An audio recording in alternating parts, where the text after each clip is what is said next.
ప్రియులారా, ఇశ్రాయేలు సమాజంలో చాలామంది భక్తులు ఉన్నారు. కానీ దేవుడు ఎందుకో ఎలీషాని పిలిచాడు.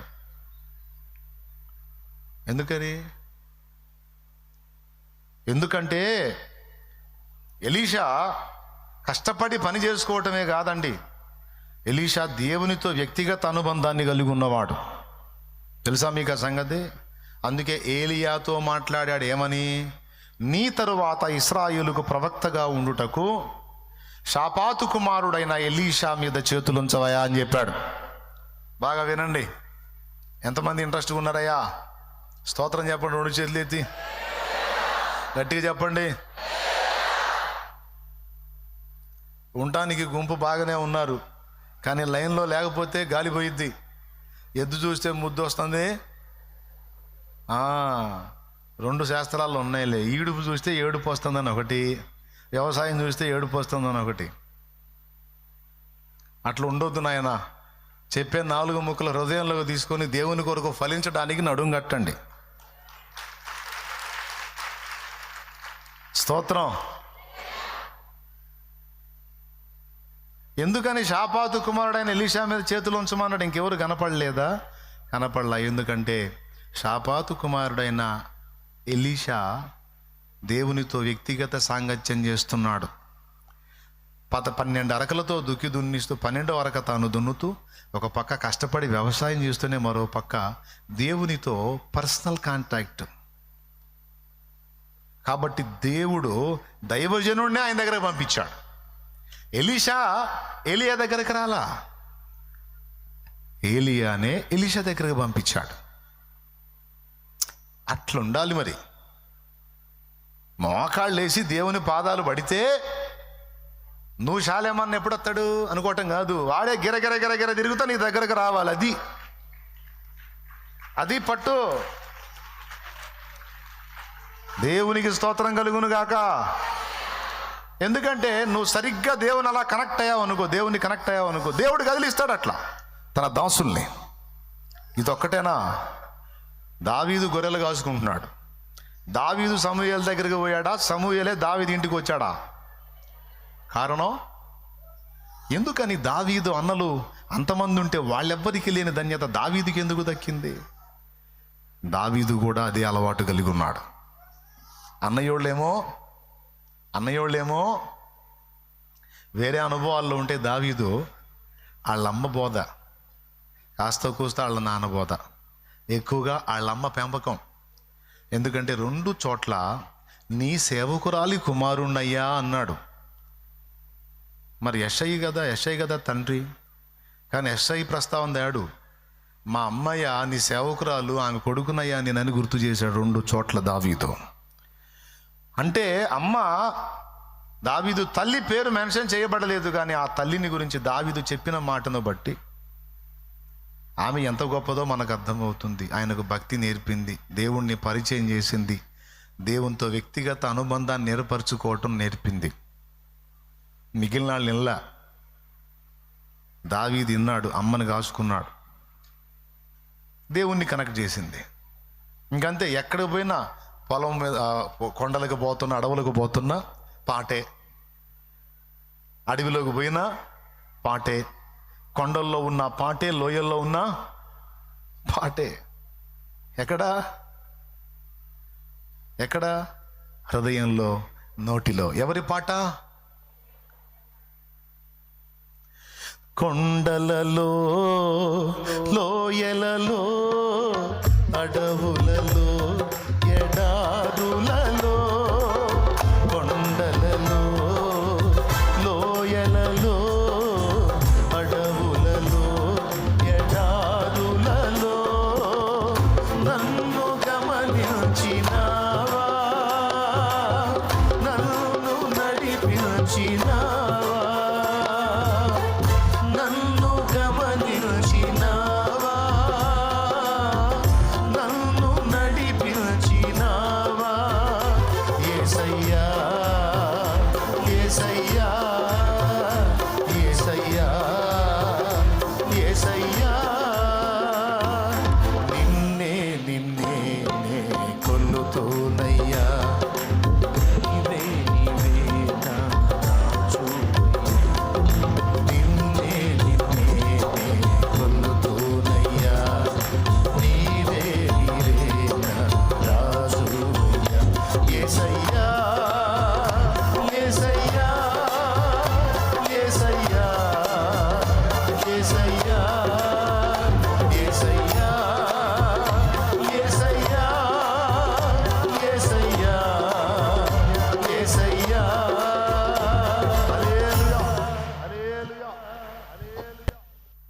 సమూయేలుతో అంటాడు, నీ కొమ్మును తైలముతో నింపి బెత్లెహేమీయుడైన యెష్షయి ఇంటికి పో.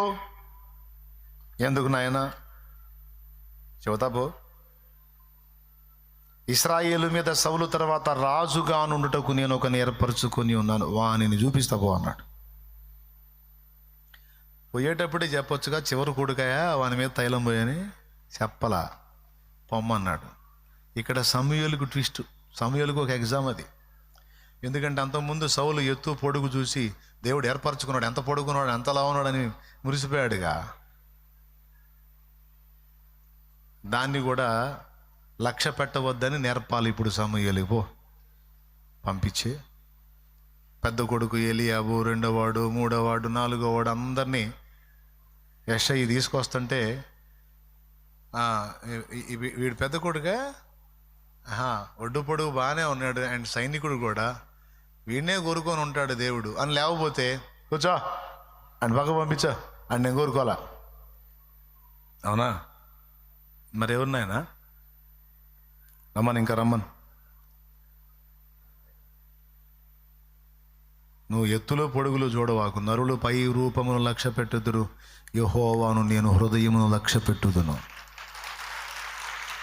నా హృదయమును ఎరిగిన హృదయం ఒకటి ఉందా, అది వచ్చింది లైన్లోకి, నువ్వు పిలు అంటే అందరూ అయిపోయారు. అందరూ అయిపోయారంటే ఇంకెవరయ్యా నువ్వు కోరుకున్నాడు? అడుగో యెష్షయిని అడుగు, యెష్షయి నీకు ఈ వీళ్ళే కుమారులా ఇంకనో ఎవరన్నా ఉన్నారా? ఇంకనో కడసారి వాడు ఉన్నాడు, కానీ వాడు చిన్నవాడు గొర్రెలు కాస్తున్నాడు. నీ కుమారులందరినీ నా ముందుకు రప్పించమని చెప్పలేదా? యెహోవా వీళ్ళని కోరుకోలేదయా, అతను పిలిపించాయా అన్నాడు. అప్పుడు కబురు పోయింది. ప్రవక్త వచ్చాడు, నాన్న పిలుస్తున్నాడు అనేసరి పరుగు పరుగున వచ్చేసాడు. ఎందుకో ఏం సమస్య వచ్చిందో అని. వాళ్ళంత దూరంలో ఉన్నప్పుడు అదిగో దేవుడు మాట్లాడుతున్నాడు. అదిగో నేను కోరుకొనిన వాడితడే. దేవుడు కోరుకోవటం ఏందంటే ఎంత అధిక్యత అది, ఎంత ధన్యత అది. ప్రభు బల్ల నువ్వు అందిస్తున్నావంటే అమ్మా, దేవుడు కోరుకోకపోతే ఆ ప్లేట్ నీకు ఎట్టొచ్చిద్దరా నీ చేతికి? ఒక పరిశుద్ధుడికి ఒక అన్నం వడ్డించే ఒక ప్లేట్ నువ్వు అందించే స్థాయి నీకు ఉందంటే, దేవుడు నీకు అవకాశం నిన్ను అందుకు కోరుకోకపోతే ఒక పరిశుద్ధుడికి ఉపచారం చేసే ఛాన్స్ నీకు ఎక్కడొచ్చిద్దమ్మా? చిన్నదే కానీ పెద్దదే కానీ ఏదైనా ఒక పరిచర్య నీకు దక్కిందంటే నా తండ్రి అందుకోసం నిన్ను కోరుకున్నాడమ్మా. కోరుకున్నాడు నాన్న, కోరుకొని ఏర్పరచుకున్నాడు. లేదా ఎట్లా వస్తుంది నీకు? అదే నాకు ఇప్పటికీ కూర్చొని అప్పుడప్పుడు అలా ఎట్లా కోరుకుంటావు నాయన? నువ్వు కోరటం ఏంది నాయన? అసలు ఆకాశ మహాకాశాలను సృజించిన నువ్వెక్కడా? మట్టి పురుగులో మేమెక్కడ? మమ్మల్ని కోరుకోవటం ఏందయ్యా నువ్వు? ఎందుకింత ప్రేమ నాపై, ఏమున్నది నాలో నీకై? ఎందుకింత ప్రేమ నాపై, ఏమున్నది నాలో నీకై? కలనైనా పరువలేని విలువైన ప్రేమను చూపి, ఎందుకింత ప్రేమ నాపై, ఏమున్నది నాలో నీకై? ఎందుకింత ప్రేమ నాపై, ఏమున్నది నాలో నీకై? భూతల కందని సేవా, ధూళిని నాకిచ్చినావా? భూతల కందని సేవా, ధూళినైన నాకిచ్చినావా?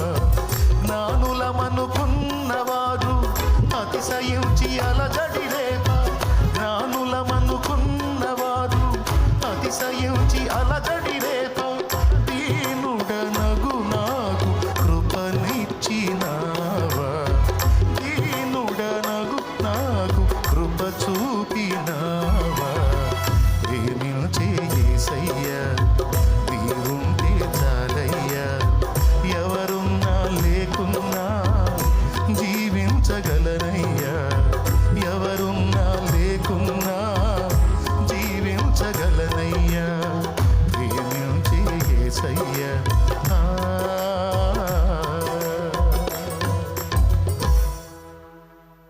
ఇదిగో నేను కోరుకొనిన వాడు వచ్చుచున్నాడు అన్నాడు. చూస్తే దావీదు గొర్రెలు కాసేవాడు. ఎందుకు దావీదుని, ఎందుకు ఎలీషాని? ఎందుకంటే ఎలీషా దేవునితో పర్సనల్ కాంటాక్ట్ కలిగి ఉన్నాడు. ఆ మధ్యలో ఇంకా ఏ భక్తుడు లేడు, దేవుడు ఆయనే ఉన్నాడు. మధ్యలో శాలేమన్ లేడు. దేవునికి స్తోత్రం. ఎవరు లేరు అసలు. ఎలీషా ప్రపంచంలో ఏలియా లేడు. దేవుడు ఎలీషా, దేవుడు ఎలీషా. మధ్యలో ఏలియాని ఎంటర్ చేశాడు దేవుడు. That's all. సమూయేలు దావీదు లింక్ లేదండి. దేవుడు దావీదు, దేవుడు దావీదు మధ్యలో సమూయేలుని ఎంటర్ చేశాడు దేవుడు. దేవునికి స్తోత్రం కలుగును గాక. ఎందుకు వాళ్ళకి ఈయనకి తేడా అయింది? దావీదుకి రాగానే చట్టుకొని లేచాడు. ఇక దేవుడు మాట్లాడుతున్నాడు. అదిగో నేను కోరుకున్నవాడు వచ్చాడు, పోయి తైలం పోయిపో, నేను ఏర్పరచుకున్న నా ప్రజల మీద రాజు ఇతడే అన్నాడు. రాజు ఇతడే అన్నాడు. అన్నలందరూ వరుసగా నిలబడితే చిన్న తమ్ముడిని నిలబెట్టి దేవుడు నూనె పోపించాడు. తమ్ముడికేమో అది ఘనత, అన్నలకేమో అవమానం. అంతేనండి. దేవునితో నువ్వు కనెక్ట్ అయ్యావనుకో, నీకంటే గొప్పోళ్ళని నువ్వు అనుకున్న వాళ్ళ ముందు నిన్ను గొప్ప చేసి నిలబెడతాడు ఆయన. తెలుసు. అలా కావాలని నువ్వు ట్రై చేయొద్దు, మళ్ళీ షో చేయొద్దు. అట్లా దేవుణ్ణి కాకబడితే, కొంచెం దేవుణ్ణి అట్లా లైన్ చేసుకుంటే లేవనెత్తుతాడే మనల్ని అని ఆ దుర్బుద్ధితో దేవుణ్ణి కనెక్ట్ అవ్వద్దు. దేవుడి హృదయాన్ని బట్టి నువ్వు దేవునికి కనెక్ట్ అవ్వు. హెచ్చించినా హెచ్చించకపోయినా ఆయన మనసును ప్రేమించను చాలు. ఆయనకి ఇష్టమైతే ఆయన చూసుకుంటాడు. ఆయన హెచ్చిస్తే అంత, హెచ్చించకపోతే అంత ఆయన కావాలి. కానీ మనకి ఎవరు కావాలి? అదే చెప్పు యేసయ్యతో. అదే చెప్పు, ఏమయ్యో నువ్వు హెచ్చిస్తావని ఏదో చేస్తావని కాదు, నువ్వు నాకు నచ్చావు అంతే. నువ్వు నాకు నచ్చావు అంతే. స్తోత్రం. ఏంది?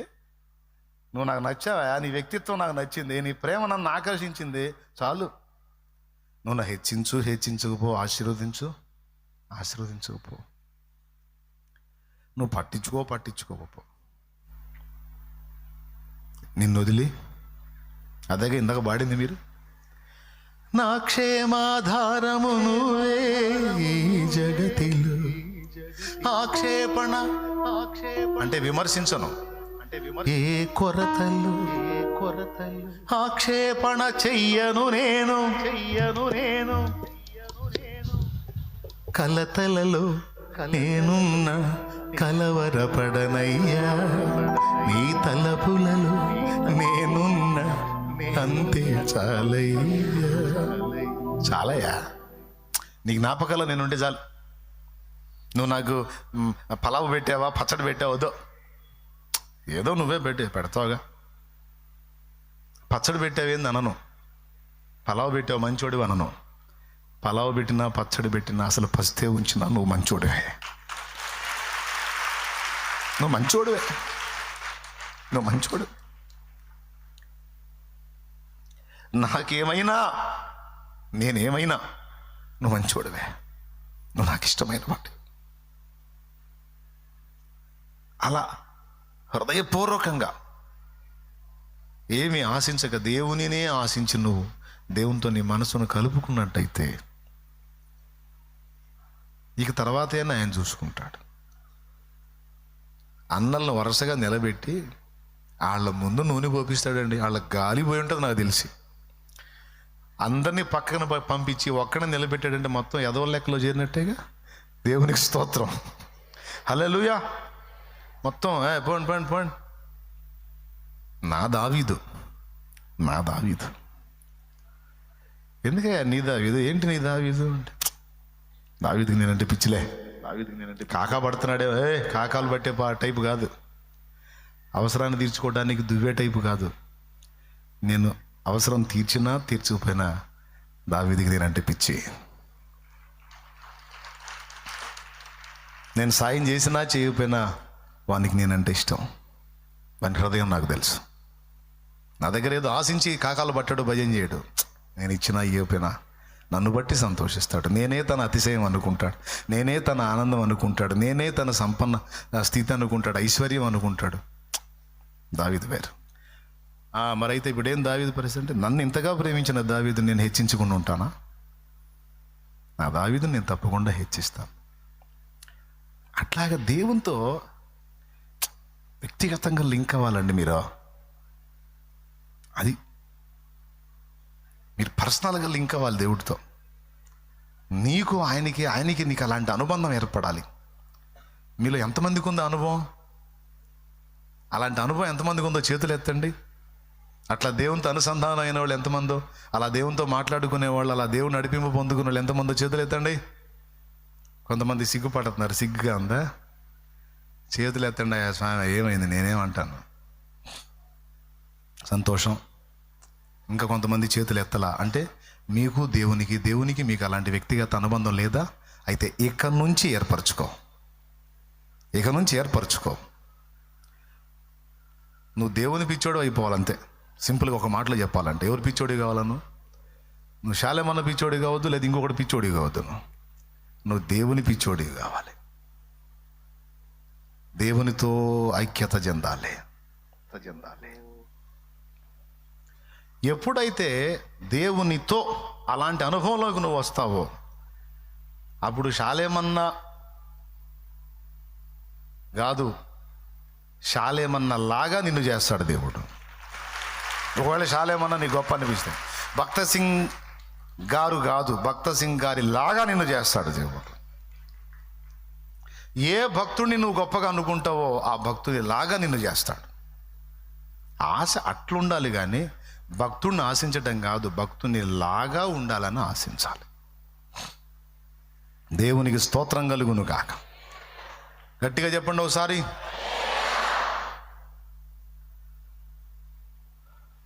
ఆ మెట్టెక్కాలి మనందరం. మీరు చెప్పండి, ఇప్పుడు శాలేమన్న కావాలా మీకు? శాలేమన్న లాగా మీరు కావాలా? ఎంతమంది కోరుకుంటున్నారు? శాలేమన్న కావాలన్నాడు చేతులు ఎత్తండి. Thank you. ఒకళ్ళు కూడా చేయత్తలా, ఎవరు వద్దన్నారు. Thank you. కూటమైనాక నా దగ్గరికి వస్తే మర్యాదగా ఉండదు. ముందే చెప్తున్నాను నేను. వద్దన్నారు కాబట్టి, కూటమి అయ్యాక దగ్గరకు వచ్చారంటే మాత్రం మర్యాదగా ఉండదు. ఓకేనా? దేవుడినే కోరుకున్నారుగా మోకాళ్ళు వేసి మర్యాదగా ప్రార్థన చేసుకోండి. నీకు రోగమైనా, నొప్పి అయినా, ఏ బాధ అయినా, అప్పైనా, ఏ తిప్పలైనా సరే మోకాళ్ళును. నేను సంతోషంగానే చెబుతున్నాను, నిజమే మీరు చెప్పింది. ఎవరు కావాలి మీకు? శాలేమన్న కావాలా? శాలేమన్న లాగా నువ్వు కావాలా? నువ్వు కావాలి. శాలేమన్న ఆశ అదే, యేసయ్య ఆశ అదే. దేవునికి మహిమ. అసలు మీరందరూ ఇట్లా తయారైతే అప్పుడు చూడాలి రాష్ట్రాన్ని కదా. ఒకరి ఈ రాష్ట్రం ఏంది, తెలంగాణ ఏంది? న్యాయమైన కోరికేగా. ఏముండాలి ఆశ? నిన్న ఒక భక్తుడు మాట్లాడాడు అద్భుతమైన మాట. మొన్న నా చెవిన పడింది.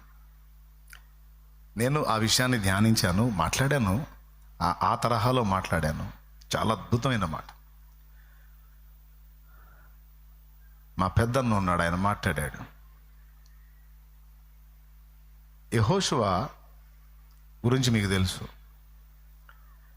ప్రత్యక్ష గుడారం దగ్గరికి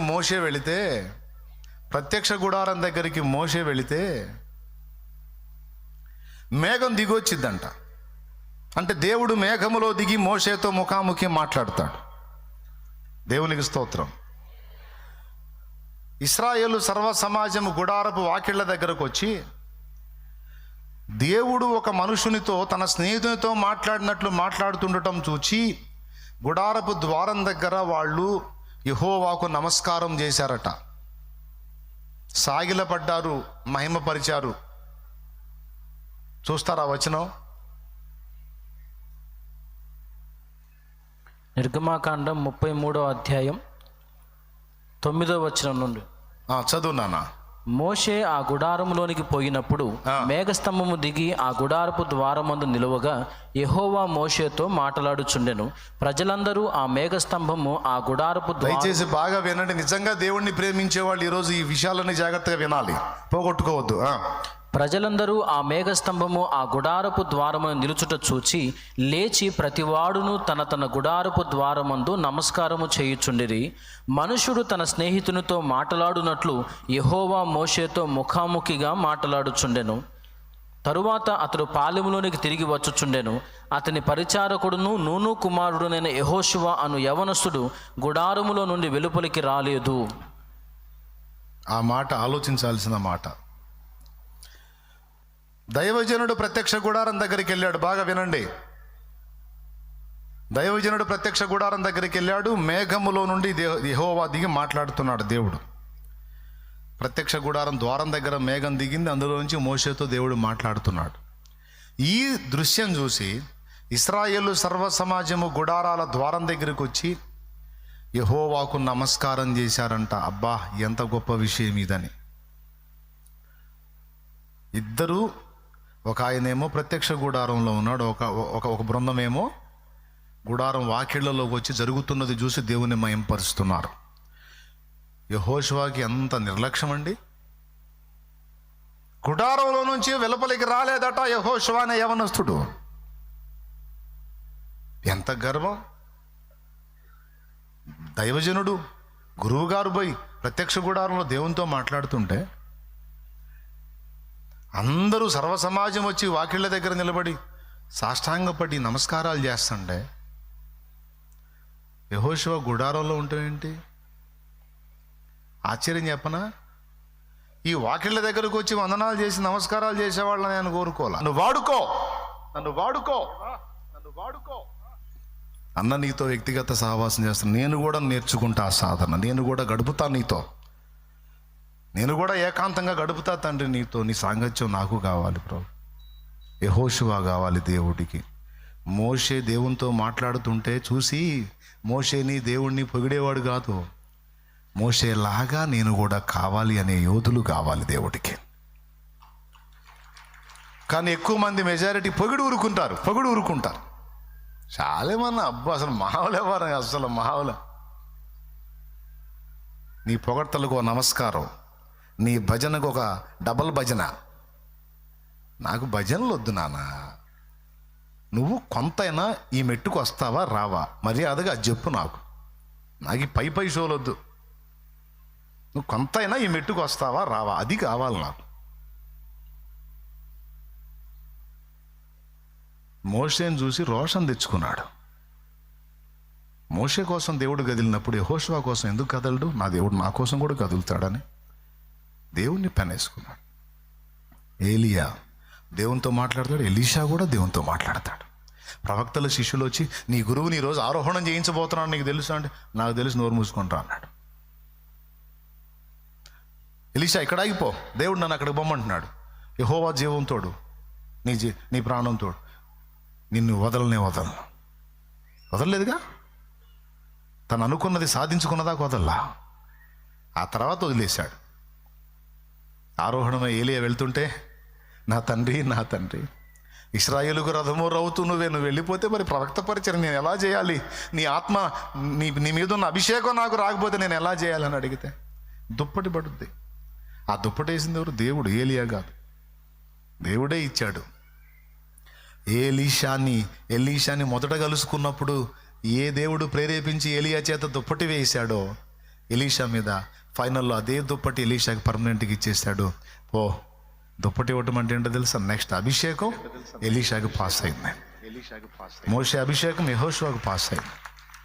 నూను కుమారుడైన యెహోషువ నా ఆత్మ కలిగిన వాడు, నీ తరువాత ఇశ్రాయేలు సర్వ సమాజాన్ని నడిపించడానికి అతని మీద నీ చేతులుంచు. నీ మీద ఉన్న ఘనతలో కొంత అతని మీద పెట్టో. నా ఆత్మ కలిగిన వాడు. ఎట్లా చూసావు దేవా నువ్వు? గుడారంలో కూర్చొని ఏం మూలుగుతున్నాడో తెలియదా ఆయనకి? అంజూరపు చెట్టు కింద నతనీయేలు ఏం మొర్ర పెడుతున్నాడో తెలియదా యేసయ్యకి? నతనీయేలు, నీవు ఆ అంజూరపు చెట్టు కింద ఉన్నప్పుడే నిన్ను చూచి తిని నాయనా నీ హృదయవాంఛ నా దేవుడు ఎరుగును, నీ కన్నీరు నా దేవుడికి తెలియను. కాబట్టి ఇది గుర్తుపెట్టుకోవాలి. శిష్యులుగా తయారవ్వాలి, విశ్వాస యోధులుగా ఒక జీవము గల సంఘములో అలాంటి వ్యక్తులు లెగుస్తారు. అదే జీవం గల సంఘం. నా ఆశ ఏంటంటే మీరందరూ అట్టివారు అయి ఉండాలని. అందరూ ప్రసంగికులు కాకపోయినా అందరూ దేవుని పనిలో ఏదో ఒక పాత్ర పోషించే యోధులుగా తయారు కావాలని నా కోరికయా తప్ప అన్యాయమా, అనవసరమా, న్యాయమేనా? రెండు చేతులు ఎత్తి స్తోత్రం చెప్పు. న్యాయం అంటే, ఎందుకంటే నన్ను నమ్మి నా పెంపకంలోకి నడిపించబడ్డారు, దేవుడే తీసుకొచ్చాడు. మరి మిమ్మల్ని దేవుని కొరకు తయారు చేయకపోతే రేపు నన్ను పట్టుకొని తిట్టడా? దరిద్రుడా, ఏం చదువు నేర్పేవరా పనికిమాలోడా? ఎవరికి అలవాటు చేసావురా? నాకు అలవాటు చేయరా అని నీ దగ్గరికి పంపిస్తే నీకు అలవాటు చేసుకున్న దరిద్రుడా పనికిమాల ఎదవా అంటాడు. స్తోత్రం. దేవునికే స్తోత్రం. అట్లా కాకుండా నేను మిమ్మల్ని ఆయనకి అలవాటు చేశాను అనుకో, మీరు నా వల్లే నా దేవునికి కనెక్ట్ అయ్యారనుకో, నన్ను దగ్గర తీసుకొని ముద్దు పెట్టుకుంటాడు యేసయ్య. బాగా పెంచావురా, బాగా పెంచావు, నా బిడ్డల్ని నాకు ఐక్యపరిచావురా. నేను నీకు ఇచ్చిన ఆత్మలో ఒక ఆత్మను కూడా పోగొట్టకుండా బిడ్డలందరినీ నాకు కనెక్ట్ చేసి మొత్తం నా దగ్గరికి చేరేటట్టు చేసావు నా కుమారుడా, రా అని పిలిచి అసలు ముద్దు పెట్టుకుంటాడు ఆయన. ఇక ఒక్కసారి అలా దగ్గర తీసుకొని ఆయన ముద్దాడాడంటే ఇక ఈ జన్మకి ఇంకేం కావాలా? ఇంకేం కావాలండి? విశ్వమే ఆశ్చర్యపోయింది ఆ సన్నివేశం చూసి. మమతాను రాగాలే వరమాలగా చేబూని ప్రియమారను చేరగా, మమతాను రాగాలే వరమాలగా చేబూని ప్రియమారను చేరగా, నా శిరము నీ ఎదుట వంచెనుగా, శిరము నీ ఎదుట వంచెనుగా, దీవెనలతో నన్ను ముంచెరుగా. యేసయ్య నా దేవా నీవే లోకం కావా, గుండెల్లో నీవు నిత్యం పిలిచేను, నా గుండెల్లో నీ ధ్యాసే నిండిపోయేను. ఏమంటే ఇదిగో వీడు నా కొడుకు లేరా, వీడికి ఎప్పుడు నేనేం చెబుతాను అడగండి.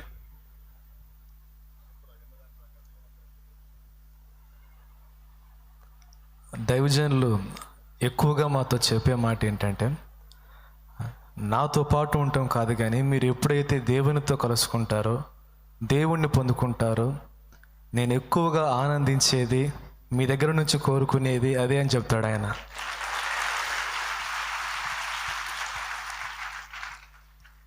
నేను శారీరకంగా కన్నబిడ్డ అండ్ ఆత్మీయంగా కూడా కన్నబిడ్డ. వాడి నుంచి ఆశించిన, మీ నుంచి ఆశించిన నా తండ్రి నాకు ఇచ్చిన ఆత్మీయ పిల్లలు మీరందరూ. వయసులో పెద్దోళ్లే కావచ్చు. మా అమ్మ మా నాన్న నాకు జన్మనిచ్చి తల్లిదండ్రులు అయినప్పటికీ ఆత్మీయంగా నేను కన్న పిల్లలు వాళ్ళు. ఆత్మీయంగా నేనే వాళ్ళకి తండ్రిని, తెలుసా? అట్లాగా వయసులో మీరు నాకంటే పెద్దోళ్ళైన దేవుడు నాకు ఇచ్చిన ఆత్మీయ పిల్లలు మీరు. మీ అందరినీ కూడా యోధులుగా తయారు చేయాలి, సత్య సంబంధులుగా తయారు చేయాలి, దేవునితో అంటుకట్టబడిన వాళ్ళుగా తయారు చేయాలి, దేవుని పాత్రలుగా, దైవజనురాండ్రుగా, సువార్థికులుగా, దేవుని కొరకు పరిచర్య చేసే యోధులుగా, ఆత్మల సంపాదకులుగా, ఆత్మలకు రక్షణకరమైన వ్యక్తులుగా మిమ్మల్ని చూడాలనేది నా ఆశ, నా ఆరాటం, అదే నా పోరాటం, నా ప్రార్థన.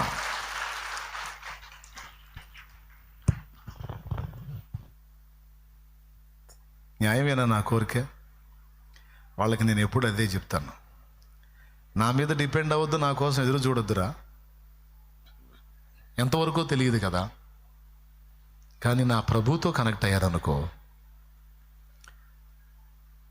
అప్పుడు మీకు ఇంకా తిరుగుండదు. అన్ని సందర్భాల్లో నా నుండి డైరెక్షన్ చేయడు కదా. కానీ నాన్న అందని టైముల్లో కూడా ఆ నాన్న మాత్రం ఎడబాయడరా. దేవునికి స్తోత్రం. ఇప్పుడు నన్ను కన్న తండ్రి, ఆత్మీయంగా రక్షణలో నడిపించిన తండ్రి పోయినారు, కానీ ఆయన పోలేదుగా, ఆయన ఉన్నాడుగా. కాబట్టి మీకు అందరికీ చెప్తున్నాను, దయచేసి ఈ అలవాటు నేర్చుకోండి. కొత్తగా వచ్చిన వాళ్ళు ఏదో నా చేతుల కోసం ఎదురు చూస్తున్నారంటే వాళ్ళకి తెలియదు, వాళ్ళకి ఎదుగుదల లేదు, ఇప్పుడే వచ్చారు, వాళ్ళని రానియండి, ఇబ్బంది లేదు. కానీ ఒక ఆత్మీయ అంతస్తుకి ఎదిగి మీరుగా దేవునితో కలుసుకునే ఆ స్థాయికి వచ్చి మీరు ఇంకా పిల్లల్లాగా ఆలోచించవాకండి.